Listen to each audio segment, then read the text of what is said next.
This is Joe Castello's WFO Radio Ignition, covering everything that has wheels, an engine, and a driver. The reason I race is to get the chicks. You know what I mean?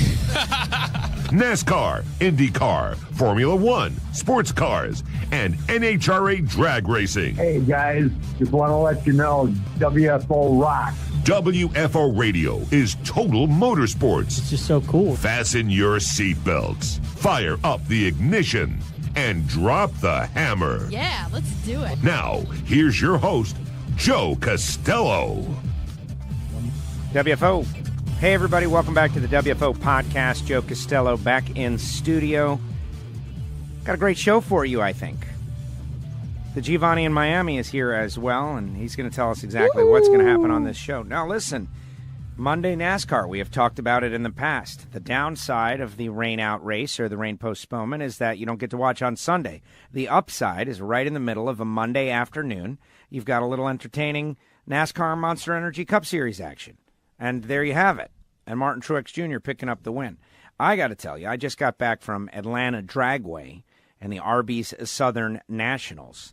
And I know everybody has been talking about just the sheer volume of Arby's that was consumed over the weekend. Yes, I had more Arby's in 3 days than I had in my entire life up to this point. And I can tell you, I actually enjoyed a lot of it. It was great stuff, some of it. You know, being that, did it come fresh and be put into my hand immediately, or I'd kind of sat around for a little bit. That was what I'm blown away, though. And you could tell. You could tell that I was enjoying it. We had a good time, a lot of fun. Was had NHRA Nitro is going to be great. Ron Capps, Steve Torrance, Andrew Hines, and others. And then this week, I've got some cool stuff I'll be doing. I'll tell you about that a little bit later on. The Derby, there's all kinds of great stuff to get into. The Derby. Maximum Security, DQ'd. We'll get into that. My picks, well, I wanted Omaha Beach. Got scratched before the race even. Before the week, like on days ahead. See, if Omaha Beach hadn't been scratched, none of this would even be an issue. So we'll get into that a little bit, because I know there's a lot of very angry people, and there's some very happy people. Country House was like 65-1, like the second longest shot of all time. Imagine the guy who had $10 on that because he liked the horse's name or something. You know, those guys. Very interesting. Sometimes you get people that'll just play the longest long shot in the field, and they probably don't put $10, but they'll put a $2 play or absolutely maybe $5 at most. And the superfecta was something crazy. Yeah, but the point is that it would have paid that, but who had that? Right. What are the odds that someone had the 65-1 in the horses that won and in that? Well, and that's the answer, is that there are people who bet horses for millions of reasons. The way it looks, the way its color, the name, the jockey, their friends. Yeah, but I think if someone actually had that, we would have found out about it, is what I'm saying. Oh, I'm sure it paid out. All right. The super, yeah. Many people had that. The exacta? Not the exacta. The exacta, like right, the super. Like the top 3 or 4 the one in a row? Exacta is like the top 2. And okay. The trifecta is the top 3. And the super is, I think, the top 4. So you think someone picked the top 4 like that after the disqualification in order? I do. Yeah, I doubt But it. not based on knowledge, just based on no, I know, randomly as it picking just numbers. like the lotto quick just play like or that. whatever. Yes, like the pick 4. Correct. There are like people, that when you let the computer generate the random number. Absolutely. There's some, somebody's girlfriend is there at the Derby and says, man, my aunt had a country horse back when I was a kid. I'm going to pick that one, and this one, and that one. And the next thing you know, they're getting paid on $1 superfecta, like $2,900 or something. Oh, it'd be a lot more than that probably. But. Well, it's up there. That information is available. Some people were chit-chatting about it the other day. Met Killer Mike. Killer Mike has said he wants to come on WFO. We'll see if that happens. But it's like it's grinding along. Wouldn't that be cool? Killer Mike. We had a lot of celebrities out there at the Atlanta Dragway, and it was a fun experience and very interesting. Very interesting. Just hot race, hot stuff. Come back up super early Monday morning to get home, and just absolutely zonked watching the Cup race. But what I took out of it was that Martin Truex Jr. looking really strong, as is Chase Elliott. Chase led 145 laps, basically the early half of the race. Joey Logano led some of the race, but Martin Truex Jr., 132 laps, closed it down in the end. And that is tremendous. And so Martin Truex Jr., Alex Bowman, Kyle Larson, rounding out the top 3. We do not have audio of Martin Truex Jr. because the race was literally just a couple hours ago, and they have yet to post all of that stuff. But we'll also have our fantasy results. This weekend we'll talk Formula One is back. And we are now in the month of May. Spanish Grand Prix. And this is where we see if Haas F1 are fast or not. Yeah, well, they have speed. They have the tire issues, remember? That's what their issue is. They have. But they were fast in testing here at this track, as Giovanni in Miami No, I pointed out understand last that week. they've had speed in qualifying even in some of these races. Their issue is with race, race pace. Pace. Thank you very much. Race they don't pace. call it speed in Formula One. They call it pace. Yes, of course. So their issue is with race pace and being able to get the tires at the proper temperatures or what have you, because I think there was some sort of new regulation with the tire warmers. I was reading where Gunther was discussing that situation, and that unfortunately there are some teams that have figured it out and they just have to figure it out. But it is kind of terrible that the issue that a lot of teams are having is because of tire temperatures and whatever the new tire compound is in relation to this tire warmer situation ruling or whatever. Yes, well, exactly, and that and sounds it's just annoying. that's another one of those things that's kind of annoying because really, like, has nothing to do the with temperature of the tires, and yes. that you're allowed to keep the tires in warming is what's causing problems for teams. Like that to me is a sign of the over technology of Formula One. Yeah, but tire warmers have been around for a long time, man. I understand that, but they had some sort of change in the temperature that you could start or end or what have you with the tire warmers, and this is causing issues amongst the teams.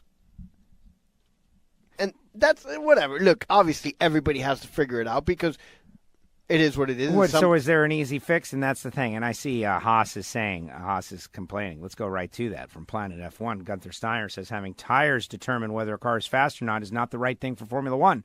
Haas have struggled with the revised 2019 Pirelli tires throughout the opening 4 Grand Prix this season.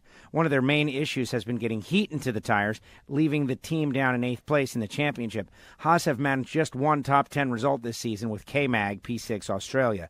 Everybody's got issues with the tires, Steiner's told Autosport, who it's just who is struggling more or less, and we are more. And it's so disappointing because we've got a good car. We shouldn't be taking, we shouldn't be talking always about if a tire works or not. It's interesting, but no, that's not Formula One. Did you get the tire to work? Yes, then I'm fast. Or oh, my tire didn't work, then I'm slow. We spend millions and millions to develop these cars, and then they are out of the tire window and really cannot get going. I'm not blaming it purely on Pirelli. I'm blaming it on us as well because some teams get the tires to work. But in general, it's not the right thing. We shouldn't be talking after the race, did your tire work or not? However, it is not just the tires, as the issue Steiner says. Changes to the tire blanket rules have also affected Haas. I think the construction of the tire is different to 2018. The tread depth is not different. It's just last year they had 3 races with low tread, which doesn't store heat. That doesn't help our case, Steiner explained. And we are not allowed to heat them the same amount as last year. It's all things which don't help you get the tire to work. And there it is. So they can't heat the tires as much, which is causing them a problem. So then they're at the mercy of the tires. Sounds about right. Yeah. Well, exactly. And so it's how much regulation is the right amount of regulation in anything? And what they're probably trying to do is, like, what does it matter how much they heat their tires? This is Formula One. Like, they're spending countless $1 million on the most minute of nonsense. So let them heat the tires as much as they want. Like, whatever makes the racing better, man. And then they'll say, well, if you heat the tires a lot, they're going to melt and cause a crash. I don't know. It's interesting. And right before the show, we had a big Kentucky Derby discussion because, the Derby. I watched it from a bar and then left right after the race and then started to get the push notifications. Uh-oh. uh-oh. Stuff is going on. Stuff is going down. That had to be dramatic. But you say that the broadcast was a total epic fail. They didn't tell you anything that was going on. Well, no, they told us what was going on, that there was obviously reviews, and they would show like the big review center and the people watching the replay, and we could almost actually, it was like a bird's eye view. They had like a split 4-screen there, and we could see what they were watching. But they never once showed us the actual rule that disqualified the winning horse. Well, that would have been a good idea. And I heard that the board, who came down to this conclusion unanimously, did not take questions from the media. And no, they did not. They gave a statement, but that's. I don't think that the board should have to respond to the media. That's whatever it is. Well, to me, that Michael Knight, who is a generally, writer. Yeah, well, but generally speaking, referees don't have to answer to the media in any sport. So. Well, the referees don't, but are these the referees, or is this like what's these the equivalent? The stewards. Is this when there's a call in Formula One or in NASCAR? We don't necessarily get to talk to whomever made the decision. Sometimes we'll get Steve O'Donnell or somebody will have to come out and explain, but we don't get to talk to whomever made the decision. I don't think in any sport we really genuinely do. I mean, you tell me, which one can you think of that? Well, you see the exact person that makes the rule, like the driver who is the steward of the race at the Formula One race makes the call as it comes out and talks to people and explains. I don't know, maybe they do, I've never seen that, but I've never heard of that happening. And if they, I know some people were upset that this happened, but here's the deal: Chief State Steward Barbara Borden issued a statement on the ruling of the disqualified maximum security in the Derby, which resulted in a 65-1 long shot Country House winning the event. Good evening, says Barbara Borden. The riders of the 18 long-range Toddy and 20 Country House horses in the Kentucky Derby lodged objections. Objection, that's the term. Against the 7-horse Maximum Security, the winner, due to interference, turning for home, leaving the quarter pole. We had a lengthy review of the race. We interviewed affected riders. So there you go. There's some of the 22 minutes. They interviewed affected riders. That took time. We saw them talking on the phone with their drivers. Each guy got like 10 seconds, dude. But still, the complaint early on in our pre-show discussion was that 22 minutes was too long. No, it's not that it's too long. It's just that if it takes you 22 minutes, in my opinion, to make a decision, then it's clearly not. It's not that clear of a decision. Almost like with the replay and in the other sports, that it's gone away from the whole, in my opinion. Yeah. From the whole aspect of it has to be indisputable evidence to now we're just replaying everything and Well, they interviewed the riders though. They okay, there's a objection. So start the clock. Objection from 2 different riders has been, and for the folks out there who are wondering what's up, I'm kind of digging into this a little bit. I mean, I know it all happened, but right now is the first opportunity to get in front of a computer and kind of read about it. It's happening now, man. Cold reads happening now. They had a lengthy review of the race, so there's some time. We interviewed affected riders. There's more time. They got to get everybody that's affected. We determined that the 7-horse drifted out and impacted the progress of the number 1, in turn interfering with the 18 and 21 Boat Express. Those horses were all affected, we thought, by the interference. Therefore, we unanimously determined to disqualify number 7 and place him behind the 18 being the lowest placed horse that he bothered, which is our typical procedure. See, I didn't understand that was the case. I thought he was put... See, someone had said he was put 18th. I guess that makes... I can see how they would misidentify that. And here's the rule. Well, because I think he was put last, essentially. Well, but that's not what they just said there, though. Well, but I think it ended up being last. I think there was only 18 horses. Behind the 18 being the lowest placed horse that he bothered, which is our typical procedure. So I guess this happens more often than we realize. And the rule was never put up on NBC, which people got very annoyed about, and that makes sense. And here's the rule. If a leading horse or any other horse in a race swerves or is ridden to either side so as to interfere with, intimidate, or impede any other horse or jockey, or to cause the same result, this action shall be determined a foul. If, in the opinion of the stewards, a foul alters the finish of the race, an offending horse may be disqualified by the stewards. And they did not take any questions. And there it is. So that's what happened with the Derby, and it's got a lot of people fired up. Pissed off and fired up. Pissed off makes me fired up, man. When I hear someone say that. Yeah, gets me. Pissed off. Gets me fired up. That guy was great, man. That was so great. It was gold. Nobody knows what we're talking about. But no, still, absolutely. But it's gold. all right. Gold. Yeah. Amazing. Like that guy, where is he? I would love to meet him right now. Be like, man, does pissed off still get you fired up when you hear somebody say that? Is he still driving around with his elementary school child listening to the sports radio? Exactly. Taking him to school. I'll write that down. We'll explain that later. Okay. But anyway, just diving heavily into the Derby, this is a big thing, man. This is a big, big sporting moment. This will be, go down in history. And a lot of people are going to be very upset, and a lot of people are going to be happy, and it is what it is, and there you have it. Well, I'm sure there's people that are upset that lost money and had bet on the horse and so forth. I mean, he wasn't the favorite. Our guys, maximum security wasn't the favorite. But I think, what was it, 8-1 or something? He was 9-2, so 4.5. Wow, so... I think there was two other horses at 4-1, and he was like the third or fourth favorite. But, again, I believe that our personal crew of guys, Paulie the White Guy and the King of Nothing, both had maximum security. I don't know. We'll have to see. I do recall that on that chat they were both mentioning. I thought they mentioned code. They seemed a little sour though. Well, I'm telling you, watching on TV, it was terrible. I was watching with Mrs. Gio, and she totally didn't understand the same as most people.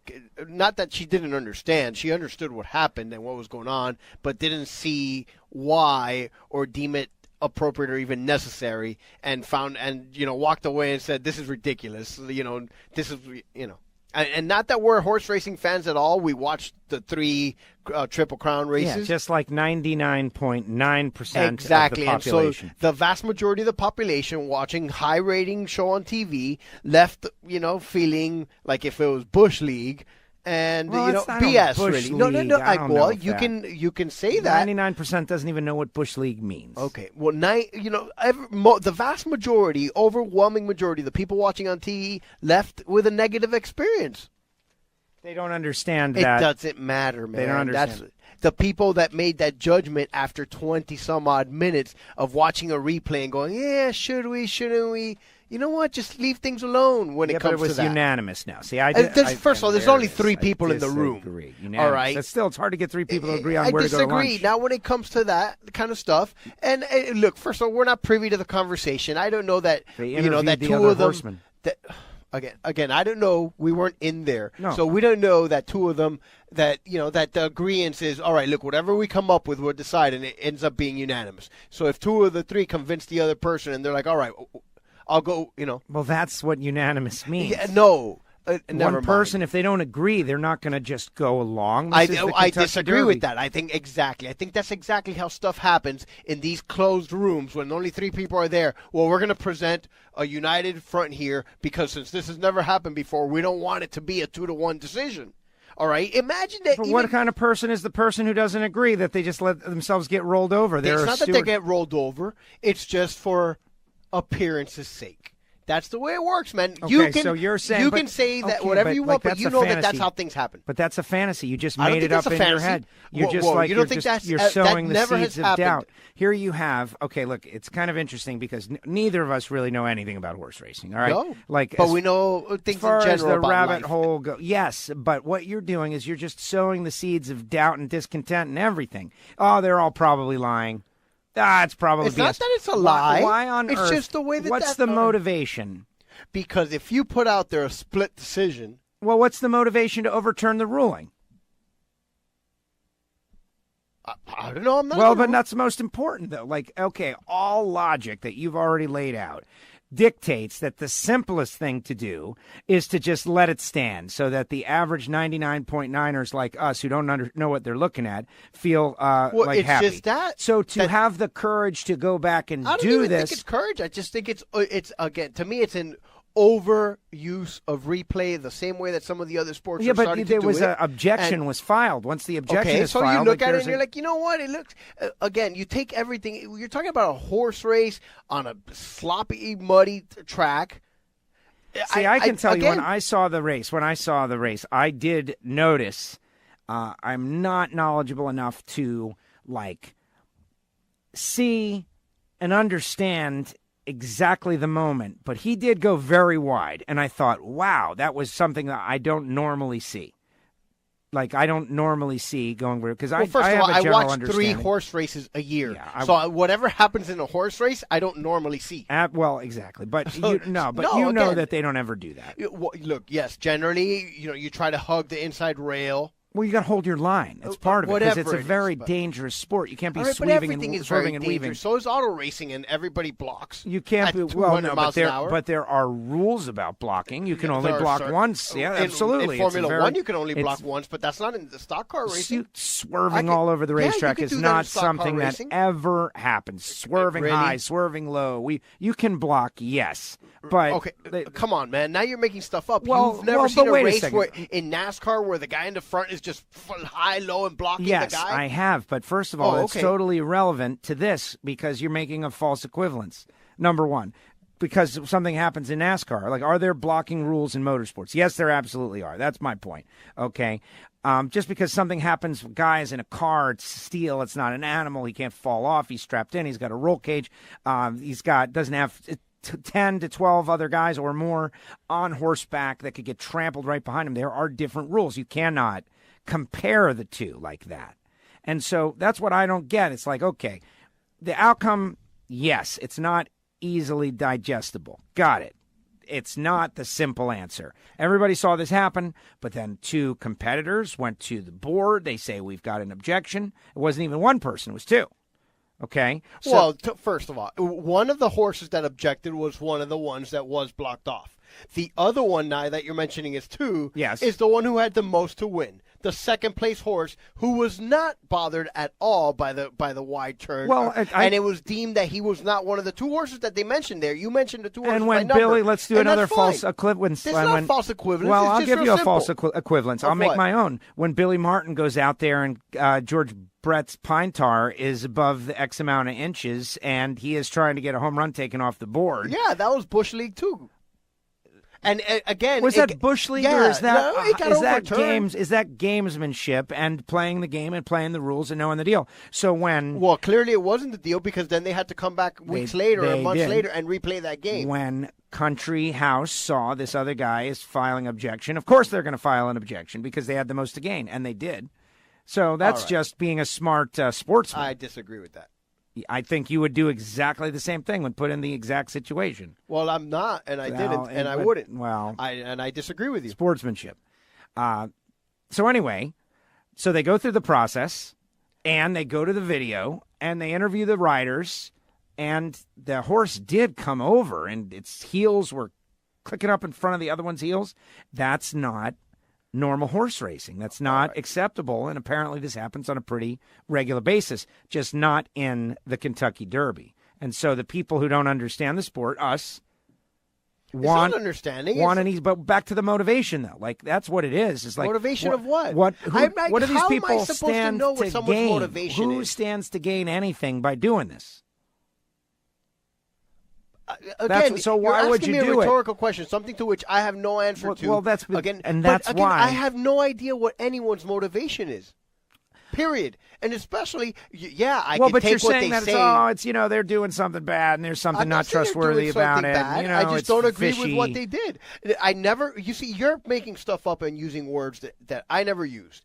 Okay, but I don't believe that there would have been a split decision, because you keep harping on the unanimously. Oh, all 3 of them agreed. Yes. Okay, well, I don't believe that they were going to walk out of there and overturn the race on a split decision. And you could say that's me being whatever it is, and that I have no faith in humanity. But that's just me. So I don't believe it. Well, fine, but that's what they came. That's fine. And hey. Again, there's so many things that we are fed. You, someone who works in the industry, knows in the media and through the media, and we hear what people want us to hear, whether it's about certain athletes or certain actors or whatever it is. Yes. The reality sometimes is completely different than what we are than what it is portrayed to be. But fine. Okay? But isn't this about the rules, though? Isn't it? That's the thing. It's like what matters. That's the thing. It's like what ultimately matters. And well, again, there's a lot of rules. You can't just give the win to this horse that did something that is against the rules. It's not give him the win. It's the horse that went out there and ran the race and won the race. What you've actually done now is given the race to a horse that didn't win the race. I understand that because it didn't break the rules. It raced the race within the confines of the rules and did not break any rule that impeded other horses and the safety of the race. But this isn't a black and white rule, clearly, as they had to interpret it. And and they all had to watch this video and do all these things to determine that, I think he went a little too far. But, I mean, who's to say what's a little too far? Is 1 foot a little too far, or is 3 feet a little too far? Well, they made a judgment call. Exactly. That's what it in came the end, this is a judgment call. It's always a judgment call. Just like pass Everything is a interference judgment call. and just like everything. And we had a horrible call in the championship game, and now we're going to change the rules, and we're going to bring more replay into football over a call that happens once in a lifetime, and it doesn't really, in the end. We've discussed this. Right. And that's the whole city was robbed. The whole city was potentially robbed. Potentially. But you know what? No real game comes down to one play. Second and that's just quarter. No, exactly. No, it's not just one play. Get it. If you go over that whole game, there's a million reasons why New Orleans didn't win that game, and that play was just one of them. But you can go to the 5 plays before, and we're not going to overanalyze this again. But it's just that we're too quick now in this television era to just want to break everything down frame by frame, and in no matter what the sport, if we're going to do that, we can go and change every single call that's called throughout the whole game. So why are we going to do that just in the last minute of something? I understand, but that's the way it is, man. That's the way it is. There's no way around that. That's like the type of person who's complaining about the advent of various technologies and how they don't like to. It's just again when they want the world to go back to the way it once was to fix calls that are blatantly incorrect, not to get there and break film down on frame by frame and notice that the guy on second base kept the glove on the runner, and as he is getting up, his foot took about half an inch off the base, and now we're going to go to replay and call him out. And while, yes, to the letter of the law, he was off the base for a fraction of a millisecond or whatever it is, and we're going to call him out. And so now, we're going to go to me, that play, I really dislike that. Well, did that just happen or something? No, I mean, it's just one of those that I think about because every time they go to that replay, it's like, to me, that's such a waste of everything, and it just goes against the spirit of why there is even replay in all things. Because, again, if we break everything down to frame by frame, we can change every single call. Well, you sometimes, that's questionable. Yes. No, yeah, there's many calls that holding are cut and dry. Or even these, the Houston Floppers but I get what you're who saying. Are playing on TV right now. Yes. There's a blatant call the other day that didn't get called, And so what, do we go back and review that? It's just, to me, it's that. We can call everything a foul if we're going to go to replay on everything. And it's just, to me, it's an overuse of replay. And I don't think it's over, too much rules or anything. But it's see, just, what's happening. We're overusing But what's replay. happening, okay, so now after having this conversation, I at least understand your agitation at all this other stuff is infecting your judgment on this race. You're conflating the two. You're annoyed by those things. And no, some of I those was things annoyed that because you to said me the race sound legitimate. Watching a race and you see a guy, the horse won, and you watch the race and overwatching. Yeah, he looks like he ran wide, but it doesn't matter. I didn't think there was anything wrong with that. Yeah, but that's okay. But that's because we don't know what we're talking about. But then you're going to go back and change the outcome of a race over a rule that that exists, but 9 out of 10 people watching have no idea that that's even a rule, that you can't go wide, that you have to maintain exactly your lane, because this isn't track and field where there's lanes on the. No, I understand that. No, and there are times you pointed out earlier where they're bumping and beating early on. Right, so it's okay to bump and beat at certain points, but not at other points. We all saw Seabiscuit, they're whipping each other. And so that's just it. To me, it ruined the whole aspect of the thing. And to be honest with you now, I may not watch the other races. Okay, well, that is a ridiculous It's just thing. really, you know what? Horse racing, I'm not interested enough for you guys to do something to me that in my mind is like, you know what? I don't care about your sport enough to really pay attention anymore. Well, listen. And that's what happened to me with hockey when they went on strike those years ago. To now, I don't even really pay attention. And I used to go to games and all that. But I think that is And that I swear to you, man. I mean, you're entitled to your reaction. But you weren't in my house when we were watching the thing, and we're all left there like, really? They're going to... Yeah, so but if now you that's had, it, he lost? Well... to me, no, it's just that. And so... I don't know. I got to tell you, I really don't care about horse racing enough to maybe, if this is what you guys are going to do. Racing. Right. What do you mean, but if this is what you guys are going to do? That's a rule. It's a rule. Like, how would you look inward and say, man, I don't understand this sport? I don't.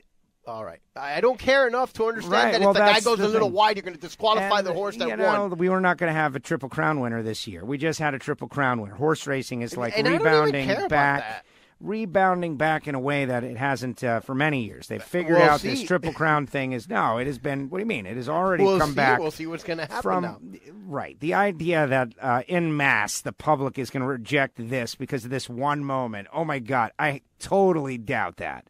It's going to be, forgotten immediately. The Preakness is going to come on in a couple weeks. It's going to be on. Everyone's going to watch the Preakness. Like, oh, look, horse race. 2 minutes. Okay, it's over. And go about their lives. That's the thing. Like, I don't see how you can hold any one sport. For instance, the guy who, like, what happened in the championship game? Which championship game? Well, with the play we were talking about, the egregious pass interference. Right. All right. Much bigger deal in our overall sports watching society. More people care about the NFL than any horse racing at any given moment. Sure. Sir. And we got past it immediately. And nobody said, I'm not going to watch it. Well, no, clearly some people didn't get past it, that they had to change the rules. But it's still, we steamrolled right through it. The same thing is going to happen. This is a historic moment. It will be remembered. It's something that happened. It was actually very like, oh my gosh. Once, first time ever, right? DQ, they made a call, right, wrong, or otherwise. It happened, and we get to live it and enjoy it. Maximum security. I don't think anybody had any particular connection to that horse. Now, Baffert was against it as well. We just did 25 minutes on horse racing, man. Would we have talked this long about it if maximum security had just won the race? No, because the reason it is there's a controversy. And there's your motivation. Right? Now we're talking, it's right on the front pages all over the country. No, look. Again, I noticed it, though. I was proud of myself to notice. You can't go wide like that. But anyway, all right, let's keep going. Whatever, dude. Well, I know. It's not easily digestible. It's not easy to digestible. I just think it sucked. How about that? It was sucked, and I think horse racing kind of sucks. And maybe, they should stop racing horses because they're killing a bunch of horses in Santa Anita. If you're so concerned about their safety that you got to make a call that changes the thing, Listen, that is a debate. We watched the race with some millennial types, and they were appalled by the using of the animals for entertainment.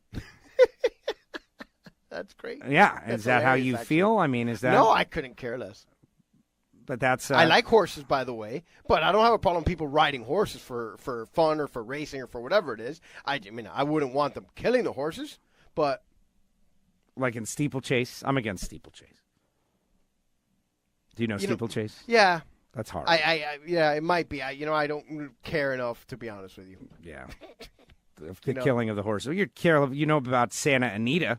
I don't know about Only that. Because they've killed 25 horses in the last 4 months. What, racing or behind the scenes because they're slow or something? There's an investigation and so forth. I heard something about that. I think injuries and training methods and so forth. Well, listen, you don't have to think about horse racing for another couple weeks till the Preakness, and then we'll go right back. I really don't think Country House is going to have a shot at the Triple Crown, so at least we will not have another Triple Crown winner.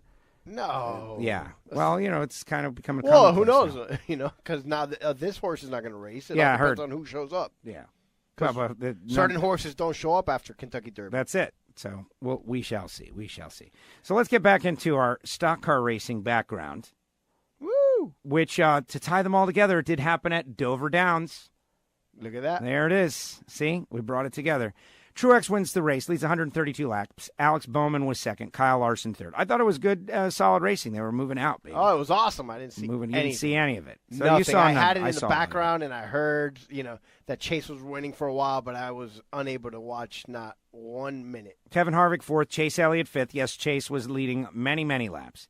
And a solid run. It was good. Chase is emerging. That is cool. Eric Jones, as is Alex Bowman, by the way. We got to give him credit. Back-to-back second places. Yep. I think it was the call-out here on WFO that inspired Hendrick Motorsports. That happened like 4 weeks ago. We're like, hey, and look what has happened. You guys got to get your ship together. Get it together. Eric Jones, 6th. Joey Logano, 7th. Lord Byron, 8th. Clint Boyer, 9th. Kyle Busch, 10th. Dover's always been one of my favorite tracks because, how could it not be? It's just wild. Daniel Suarez, 11th. Brad Keselowski, 12th, followed by Kurt Busch, Jimmy Johnson, Ryan Blaney, Eric Almirola, Paul Menard, Ryan Newman, Austin Dillon, Matt DiBenedetto, Denny Hamlin, Ty Dillon, Chris Buescher, Michael McDowell, Daniel Hemrick, David Reagan, Bubba Wallace, Ryan Preece, Corey LaJoie, and Ross Chastain, 30th. Everybody else, Landon Castle, Matt Tifft, Ricky Stenhouse, Cody Ware, Reed Sorensen, Quinn Huff, and B.J. McLeod, rounding out the field. And there it is. BJ the Bear. Boy, they're really pushing this orange vanilla Coca-Cola. 0. Oh, I've seen those commercials. It's all over the sporting place. I'm all for it. Coca-Cola, has a big marketing machine. They are. And, Mellow Yellow Drag Racing is a big part of it. And, the whole connection to the Arby's deal and everything this past weekend. But I have, I have fun, man. I had a good time. But what about the fantasy results? I know that's what everybody wants to know. Nobody cares about us. Nobody cares about horse racing, man. Get to the Fantasy League results. I have a great time at the horses. I'm sorry. I like it. It's old world. I like the connection to the old world. I kind of am probably the same as you in that all the future technology, replay, everything, digital, and, I get it. That's kind of why I like horse racing. I get why you're annoyed. I get it. The weekly winner of the Gander Mountain 400 at Dover International in the Fantasy League scored 345 points, and it is El Jefe. Had Chase, William Byron, Alex Bowman, and Chris Buescher is obviously a Hendrick Motorsports fan. Who's the boss there? Who's the boss? Yeah, El Tony Jefe. Danza? No, who is El Jefe? Who's the boss? Jefe. Do I have to say it like that? You should know. I don't understand why you find the need to say it like that. It's El Jefe? I don't know. I keep thinking the boss, man. The boss. El Jefe is the boss. Sure is. There's the race car out there called El General. Okay, the General. Right. But is it General or is it? General. It's General, right? Yeah. Okay, because I said General on the mic. And then I got a little concerned, like, that's correct, right? Yeah. El General. Absolutely. Okay. See. Southern Racer X is second with 334, and that is Mr. Stubo. Oh, okay. Dave. Northwest Nitro Fanatics third. Where is that, scores or race results? I don't know. You brought it up on my I know, computer. and now I keep just getting the point standing. You're the one who set this all up. Gio's been doing this thing that's really nice. He comes in, and because he's in here for the poker show just a few minutes before, and so he's on my side of the studio. Well, and so he brings up all the windows. I'm not paying attention to the poker show by doing all this stuff. I don't care. Speaking of not caring, I love our poker brothers, but what you're doing in there, and that's you, man. Flea Tree, third, 316. Fourth, Los Chincones. Fifth, Tom Inc. Gio in Miami, 309. Good week, Gio Miami. Royal Flush Racing, 308. Beerita Racing, 81. Yeah, I'm having a tough go of it. I did set a team. Team 12, 307. Millerman to Brian, 307. Dirty Hippies, 306. And JJ Husker Fan, 305. Tied with Easy E, 009. And there you go. So now we'll go over to the overall standings where Patrick the Webmaster continues to show the way. Is that true? Ahead of, I can see her Almirola's by 8 points. He must have discovered some sort of program. That picks the winners in advance. Random. Royal Flush Racing third. Mr. Fantasy NASCAR gaining ground. Hey, man, Chad Robb, guys, step up. This guy's a pro, Hall of Famer. You held him down for 1 year. Are you going to be able to hold him down again? That's the question. Oh, no, and he keeps changing the stuff on us. Last year was a little different. Now this year he's trying to he's trying to make it more difficult on us. It has been for me. Fifth, Car 24 fan. Sixth, Jambalaya J Racing. Seventh, Southern Racer X. Wow, he's got a legitimate shot at being on the WFO Radio Trophy. Craig and Newhall, 8th. Rich and Saugus, 9th. Bullswool rounding out the top 10. Now on the 15th, Tennessee Moneyman, 15th overall. That's pretty good. Driving Hard is 20th. 22nd is Stubo. They were out there this weekend. Team English is 25th. And this is where I click download the PDF. open the PDF. And that's a trick that low. And the PDF is not always the same. Sometimes it's got like 1 through 50. It's got the numbers, and sometimes it has nothing. And this is one of the weeks it's got nothing. So I'm just going to pick name. I can't. That's it. I can't do this. That's great. So I'll give you my score, like that. though. I am on the top of the bottom page, 386 out of the lead, behind Barbecue Bob and the Northwest Nitro Fanatics. But ahead of Low, that's right, Low, and ahead of Team Gray.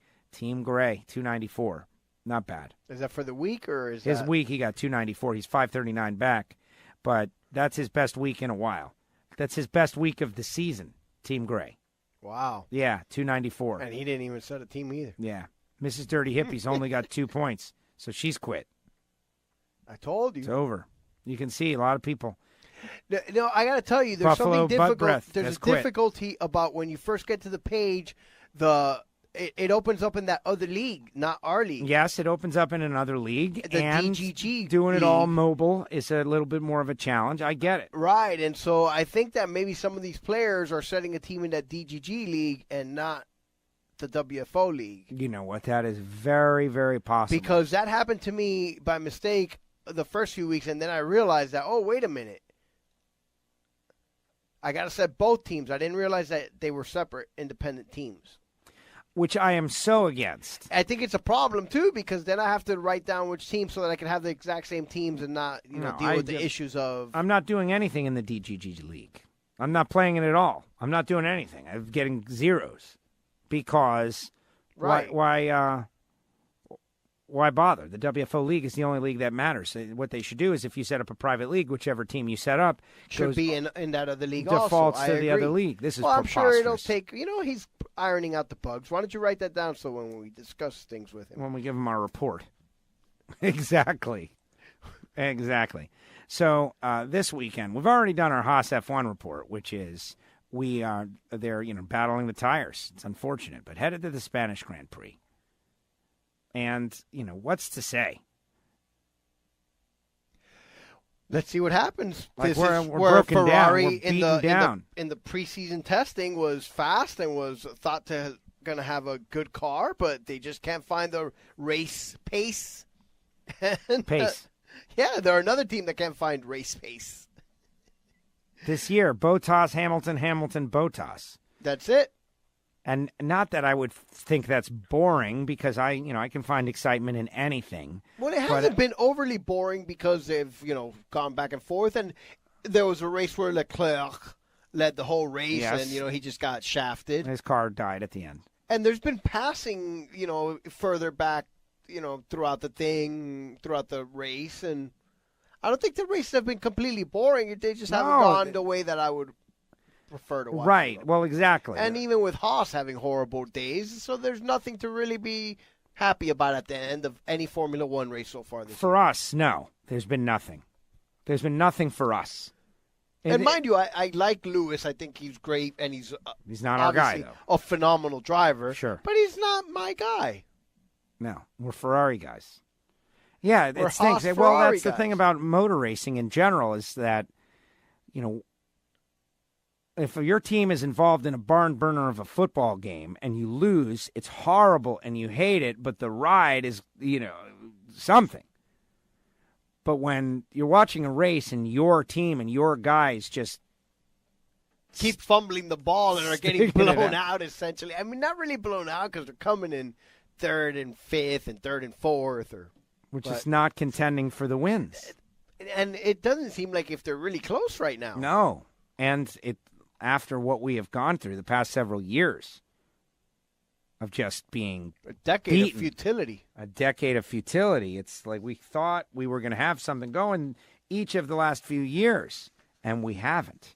And so. No, it's almost been even worse, this tease that they have, preseason testing speed, and we think that maybe this is the year that Sebastian's going to have something for Lewis. And It's not. This is the year that Rosberg has got something for Lewis. And then we think this is the year that Sebastian's going to have something for Lewis, and it's not. Lewis is the one that's going to have something for the rest of the field. Lewis has got something for the rest of the field. Yeah, it's crazy. And by the way, even this race that he lost the other day to Bottas, to me, it really seemed like he kind of if this is further down the season and the championship is on the line, I think he would have driven a little bit different and a little bit harder against the teammate. Well, no, I agree with you there. And what you had said about that is this guy's in a totally different place now. And he understands that you got to let the other guy eat.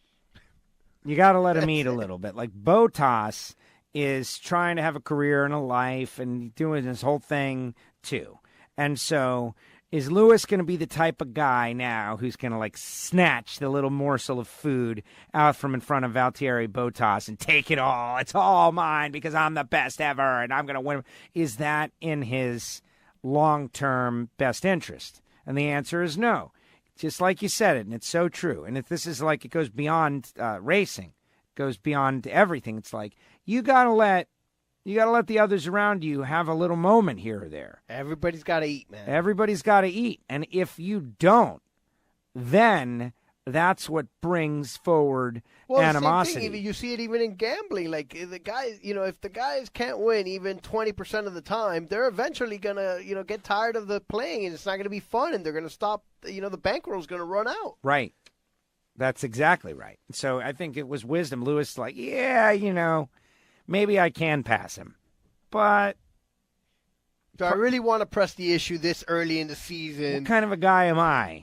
If I go out there and just snatch and just beat this guy like a drum as often as I can and get him all. Treat him like if he was Massa or a Ferrari. Right. Right. If I right. just like I'm Schumacher and he's Rubens. Then when am I going to do that? Yeah. And also there's history. Like those lessons have been learned in the past, and we know. So we'll see. We'll see. It is the month of May, so of course the Indianapolis Motor Speedway is awakening. You sent me an email having something to do with I did. I think it was IndyCar. What was that about? About the Grand Prix this weekend. Coming up. I think it was, it was informational and helpful with loads of knowledge and race insight. And let's see. No, it's just their weekly email. There you go. There it is. No, it is not. Race facts, isn't that what it says right there? Yeah, NTT IndyCar Series news release, race facts, Friday through May it's 11th. Full of information and knowledge. 14-turn road course, clockwise, 85 laps. The push to pass parameters. You get 200 total seconds of time with a maximum time of 20 seconds per activation. You'll get 7 sets of primary, 4 sets of alternate tires. An 8th set of primaries are available to any car fielding a rookie driver, et cetera, and so on. The 2018 race winner was Will Power. 129 miles per hour is the qualifying lap record, and it'll be on NBC. And there you have it. Oh, that was worth it. When is it all happening? That's the question. It's happening Friday on and Saturday, I believe. Friday and Saturday, but driver start your engines is at 3:43 p.m. And I will hopefully be just getting back from Washington, D.C., which I'm doing kind of an interesting thing this week. It is an off week for the National Hot Rod Association, and so I will not be at a race. My parents and I are going to the nation's capital. That's awesome. And we're going to go up there, and we're going to go to D.C., and we're going to go to, we got a whole plan. It's like for my dad, United States Marine Corps trip. So we get there on Wednesday. Thursday morning, we're going to the United States Marine Corps Museum at Quantico, which is like the National Marine Corps Museum. Big deal. Go in there. He's super excited about that. And then we're going to do various D.C. things. Then Friday, excuse me, Slash has set us up for a special behind-the-scenes Capitol tour. So we'll be in our nation's capital looking at various, I don't want to say top secret, but certainly very private aspects of our nation's capital. Secret rooms. Like a behind the... Yeah, behind-the-scenes tour. Because like a regular tour is too pedestrian for WFO. We got to get like high-level, top-secret stuff. Well, that's generally the way we roll when we're in D.C. Well, exactly. And so then, Capitol Tour. And then Friday night, we're going to head over to the Marine Corps Barracks at 8th and I and check out the Sunset Parade, I believe is what it is. Something that I have heard about my whole life. So heavy-duty, like extreme patriotism trip right here. No, and I'm into it. Like, I'm very excited. I'm very excited about it. We're going, not only are we going hardcore America, but we're going hardcore United States Marine Corps / America. Like that, it's going to be pretty cool. He's excited. My mom's excited. And we'll have fun. I'm going to see Slash up there. It'll be good. But then back on Saturday and then out to Richmond the following week. So it should be fun and entertaining. We shall see, though. We shall see. Richmond the following week. Why don't you just stay there? I originally, that was on the schedule, but it just didn't work out. I got to get them back. You know what I mean? I got to monitor them. I got to bring them all the way back. Oh, yeah. No, you know, I can't just send my mom and dad for 10 days. No, or send them like, okay, guys, go home. I want to guide them all the way back. That's the way I want to do it. But yeah, back to Richmond, and then after Richmond, I'm driving to Johnson City, Tennessee, and so apparently I'll be following along the route of Lee's retreat for a little while. Yeah, isn't that interesting? Wow, talk about historical perspective. I'm going to be like immersed in history. Are you going to go horseback so that you could get the real feel for, since you like that kind of thing? You want to go old school like the horse racing? I only have like 1 day to get Traditional? there. No, I get 1 day to get from Richmond to Johnson City, Tennessee. So I may be in a Mustang, but that's the only way a horse will come into play. But yeah, no, I think it's going to be very interesting. So what about Sports Collision, man? What else we got? Dude, we got to do more Sports Collision? Stick and ball collision. Well, NBA playoffs have been going on this weekend. And the series are just about now. Toronto-Philly tied at 2. Denver-Portland tied at 2. The Houston Floppers won a big game on Saturday to make it 2-1 Golden State, and that game is going on as we speak right now.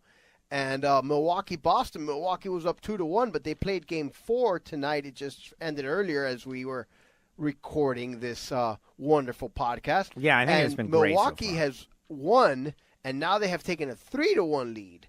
So that is what's going on in the NBA playoffs.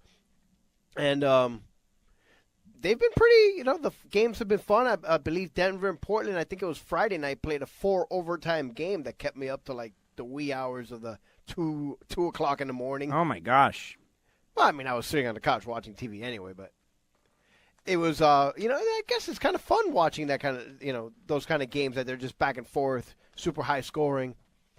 And that's about it. This, what's his name, Joe Embiid in Philadelphia, when he's on, he's a monster, but kid keeps getting hurt.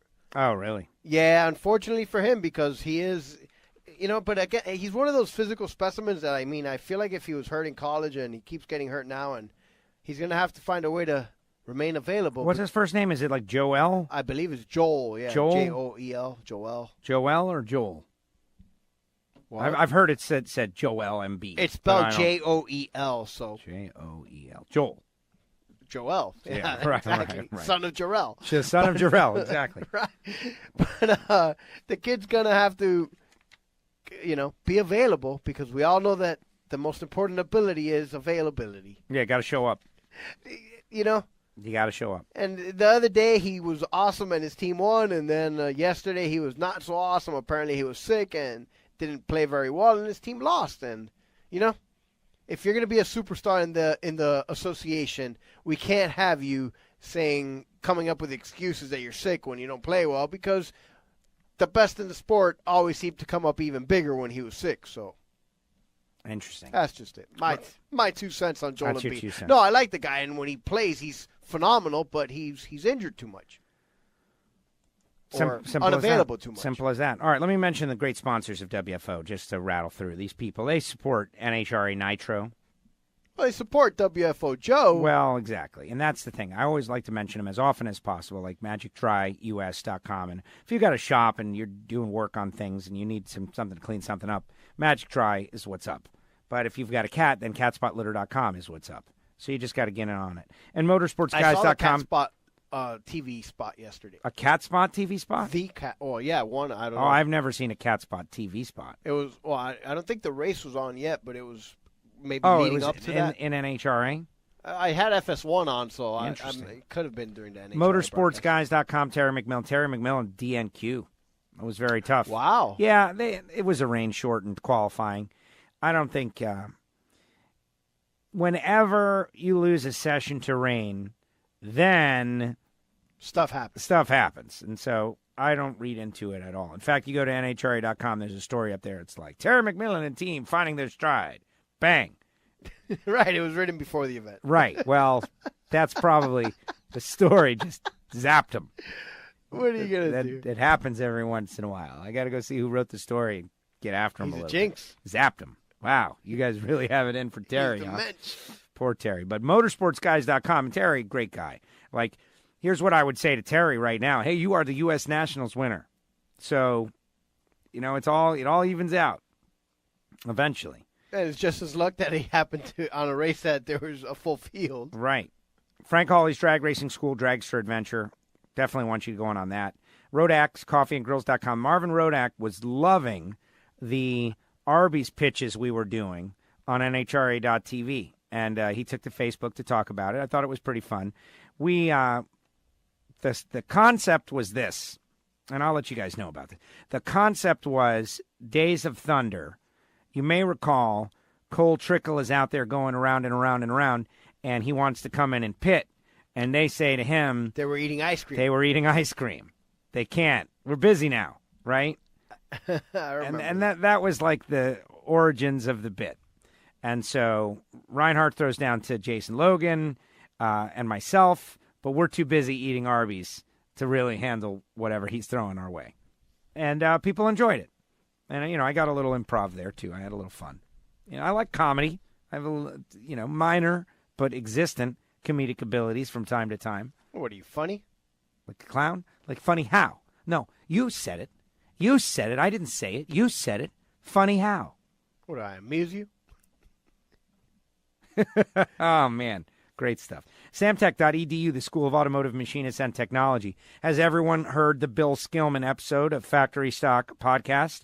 Factory Stock Podcast is available. The numbers are all over the place. Some episodes are huge, and other episodes are just like, There's only been 6 episodes. Everybody needs to be subscribed and write a review at Factory Stock Podcast. Bill Skillman was great.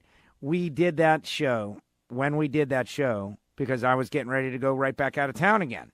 And they zapped him with the rules right after. So it's not that it's irrelevant. It's relevant because we knew, but then it happened. So they took more supercharger away from the Mustangs. They took more from the Camaros. The Camaros have got to be so irritated. Like, we haven't won anything, and we've been zapped by the rules makers twice. Let us win something, man. Let us win before you take stuff from us. Before you take stuff from us. That's pretty funny. Yeah, pretty brutal. But it is what it is. Hanks DeFurs Metalworking Lubricants, HanksDeFurs.com, Hanks DeFurs Laboratory. Zach Sackman won in a Hanks DeFurs sponsored car out there in Columbus. Great stuff. Audible.com/WFO Nitro. Start your 30-day free trial. Folks at Audible stepping up on WFO. And that is that. That's everybody, right? Yeah, that is everybody. And Hussey Performance. They're on 1 month. They're off 1 month, but we love them. Big deal. There you go. And thanks to everybody who supports WFO Radio. And we're almost about to open the window where we reach out to some new sponsors. It's about that time of year where we reach out. So there you go. Now, NHRA Drag Racing, obviously, Ron Capps over Tim Wilkerson. Capps going to be on the show, NHRA Nitro tomorrow. Beat Sean Langdon, John Force, Tommy Johnson, and Tim Wilkerson. So that's a pretty tough day. But I have been having great fun with Ron Capps over the past couple of days because, as it turns out, Ron Capps is a big fan of Game of Thrones, but had missed the most recent episode. Yesterday's or the previous week? Both. The previous week, like the biggest episode. Right, the biggest. Yesterday's you wouldn't have seen him after at 9 o'clock, at 10 o'clock at night. But last week's episode. Okay, I understand. Which I mentioned on the show, and Matt Mann immediately emerged. It's like, hey man, I'm Game of Thrones. Because remember, I said, who is in the Game of Thrones universe who listens to this show? And Matt Mann immediately, and a couple of others immediately. And I spoke with Angel about it. And like now I know I have got to pray. Steve Torrance, Game of Thrones, every week. So you guys got together and were rolling that funny little die over Dungeons and Dragons, yes. NHRA? And I showed Gio when we got off the air last week. I was like, look, you got to see the Charge of the Dothraki at least. He did show me. He did. You got to see this because it's a compelling scene. Like, you don't need to know anything about anything. But when you see this, you'll be like, oh, wow. It was cool looking, yeah. Well, these guys are these badass fighters. And then all of a sudden, the lights go out. The lights went out. Literally. Just like that. Yeah. Just like, there they go. Yeah. Oh. Ooh. Ouch. And that is it. So last week's episode was amazing. So every time I got around Caps, I would be like, all right, so here's what happened in Game of Thrones. And there he goes. He's running. You want to see Caps go the other way. But he ends up winning the race. And so we'll see, if he catches up. This week's Game of Thrones, amazing. People freaking out about a whole bunch of different stuff. I won't tell you any of the plot lines. Mattman knows what the plot lines are because you can't go this far beyond it without expecting it to get ruined. But what I found to be very funny and hysterical, they left a cup of coffee on the set. And so this is a critical scene, and I didn't notice it like first time. But then I read the story, and then you go back, and sure enough, there it is. They're mailing it in, huh? Just mailing it in, leaving cups of coffee on the scene. No one noticed. And so they talk to some of the stars, and they all have different reactions, like sometimes it happens, and, we're all humans, and then, very unfortunate. But let's back up. How does that happen? You've got a bunch of actors on the scene. They're all there. There's a table. Dude, that's the least of it. Do you know how many people, every camera, everything. And there's a cup of, it's not Starbucks, but it's like Starbucks, but it's from a local place there, wherever they do it in Belfast. I saw what it looks like. If it looks like it's got that extra plastic travel cardboard top. Yes. Thing, because the cup is hot, and so you can't really see anything. Which is more of your political correctness, right? When those things came around, it was because people were getting hot coffee, and they were burning themselves. Like, this hot coffee is hot. Remember that? That was a thing.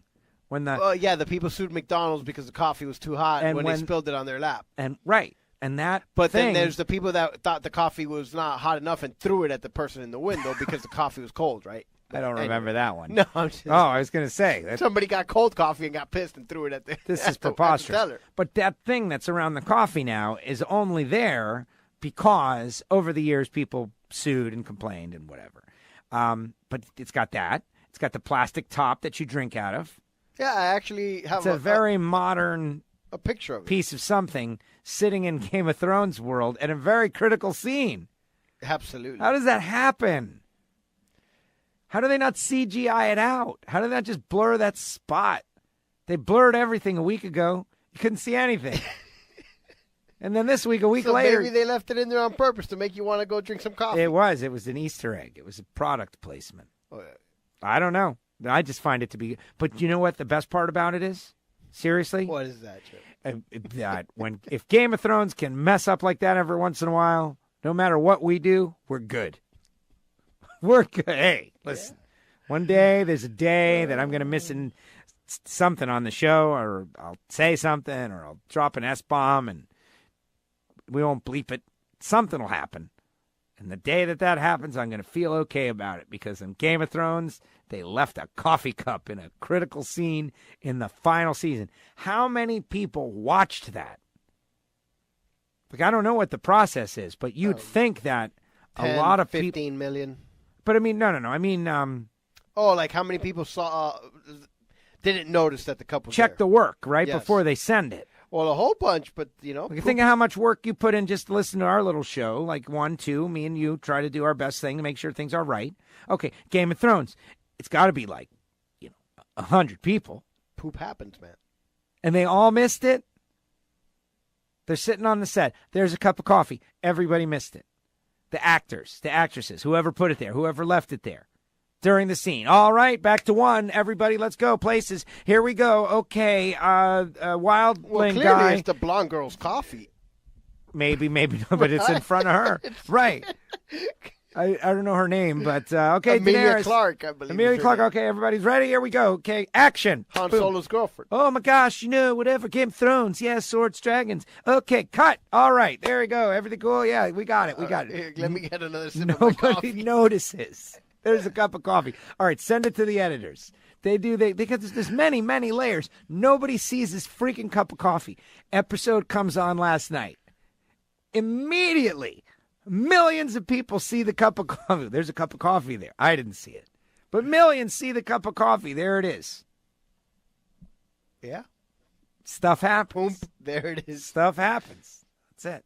Yeah. Well, that's obviously they didn't watch the replay for 22 minutes, or else they would have figured out there was a cup of coffee and edited it out. Yeah. But they didn't have the hindsight of watching the replay for 22 minutes. They should And have. 3 people should have gotten in the room and come up with a unanimous decision to edit the cup of coffee out, and they could not come up with that. Exactly. That's when that was the whole genesis of the conversation. Is I actually support the people at the Derby for following through their process. So you set up a process, you follow through. You should watch the episode before you release Game of Thrones, and you should edit out the cup of coffee or do something. There had to be something they could have done. Well, if they had seen it, I Right. think they obviously would have done something about it. The question is, on the replays or on the download, if we go get it now, is it still going to have the cup of coffee in it? That is the real question. Well, let's You know what I mean? let's Are they gonna evolve that. edit it out? No, let's evolve the conversation. Should they edit it out? Yeah, why not? Because, Or just that's black not, it out. That's it. But it happened in another way. And Look, man, revisionist history, in the Here man. I Go Again video, Revisionist history. in the Whitesnake video, when this girl, Tawny Katane, was dancing on top of the Jaguar. Yeah, I remember it very, there was very well a for some part reason. where her breast becomes exposed, and they ended up having to edit it out. Well, that's because of censors. That's because of censorship. But what's the difference? In I mean, they my went back world- and changed the original work of art. In my world, they would have never edited that out. They would have left it. And Well, that she would have been topless in my world. But Yes, exactly. Tawny Katane in the Whitesnake If she video. would have been wearing a robe, she would have just been wearing a G-string. Yes. But anyway. And she wouldn't have been on a car. She would have been on a bed. And she would have been in a music video. She would have been with David Coverdale. Yeah. I would have been the star of the band, I the would singer have of the been band. the singer of the band. Except I was like 15. Except I wouldn't have been singing. I would have been doing something else. And there wouldn't have been music. Right. By the way, I don't think she's very attractive anymore. What do you mean? She's horrible. Well, I didn't want to go. No, those pictures are all over the web. You go to any website, at the bottom there are these clickbait money-making story Man, things. but in witchcraft, or no, not witchcraft. Wasn't she the Ouija board movie? Wasn't she, or was it witchcraft? Oh, I don't even remember her in that. Yeah, Tawny Katane. I think it was the Ouija board. Yeah, movie. it's sad, man. Sad what happens. The age just gets you and grips you and twists you and warps you into something that you don't even realize They say what the some people age gracefully and others just age. Others just age, yeah. No, but and there's another thing you get to, back to what I said about everything balancing out. When you get to experience the highest of the highs like that, and the whole world, come on, the whole world was like fawning over Tawny Katane. And things have a way of evening out. And so now it's like you're a twisted troll. Witch board, Witch board. Oh, my God. not witchcraft. Witch board. That There we was go. definitely How about one of that? those, TBS afternoon movies that were on there. We got anything else? Is there anything else we got to talk about? Anything else? You see Tiger Woods get the Medal of Freedom today? I heard about it, but I didn't see any. It made me sad. So, President Trump is going to give Tiger Woods the Medal of Freedom today. And because, he could tell he loves Tiger Woods. And Okay. it only makes sense because if you think about it, Trump is a golf course guy and has made a lot of money because of Tiger Woods, but also loves Tiger. So it was just, they're all like extreme tribute. But this was, normally the Medal of Freedom is given out in like groups. This was like Tiger Woods Medal of Freedom Day. And it was pretty cool, like, because I always liked Tiger. But there are a lot of people who hate Tiger. Hate him. Our own friend Big Dave hates Tiger. I don't quite get hating Tiger Woods. But it was a very, it was neat. And it made me sad that I had totally missed the Masters. Remember, I missed it. Where were we? We were at I saw it. Houston. No, you saw it. I was working. You We were were working. Actually, I was at a I was at birthday work, party and man. was watching like on the phone. I was at work. Exactly. I was getting updates and everything, but I wasn't not able to focus on it. To be able to have watched that must have been really cool. It was. Yeah. It was. I saw most of it in the morning, but then I had to go on that horrible ride because friends of mine that live right down the street from my house decided to have a birthday party for their kids in Key Largo. Make me drive an hour away instead of 2 miles down the street. But whatever.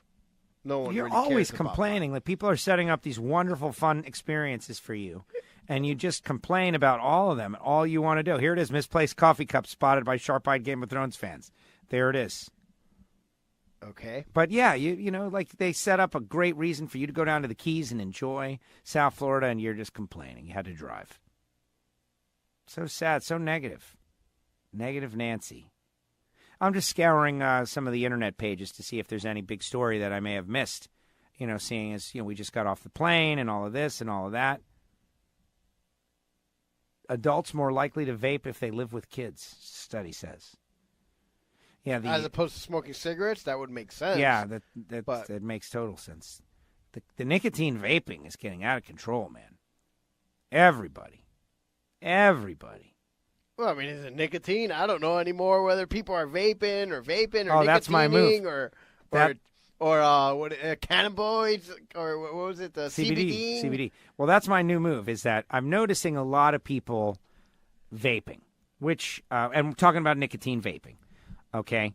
And there's multiple styles of the nicotine vaping. There's like little ones, and then there's the big, massive eclipser cloud that you've seen where the person is exhaling for like a minute, and it's like... They look like an old steam engine. Right. It does. It does. Sometimes you'll see it coming out of a car in front of you. Like, what? That was all in their lungs? Like, there's that much capacity? If I exhale air, is that what it looks like? A big cloud of just like... Yeah, I guess if you were to inhale and try to reach maximum lung capacity and exhale with all you got. That cloud is what it's like. That's how much air is in there. And so they fill their lungs with that much nicotine. Yeah, you want to experiment that right now, right here? Why don't you let's do something. Yeah, that's exactly right. So my new thing is whenever I see that, I'd be like, hey, guys, you know, marijuana's not legal here. They're like, no, man, this is nicotine. And it's just funny to, like, you know, I get it. Put people on the defense. I like putting people on the defense. It is definitely humorous. It is humorous. But no, I don't see any other tremendous stories that I would like to bring on to the WFO universe. Where are we headed this week? I've yet to see Avengers. Oh, the Gray saw it yesterday. Yeah. Did he? Did he like it?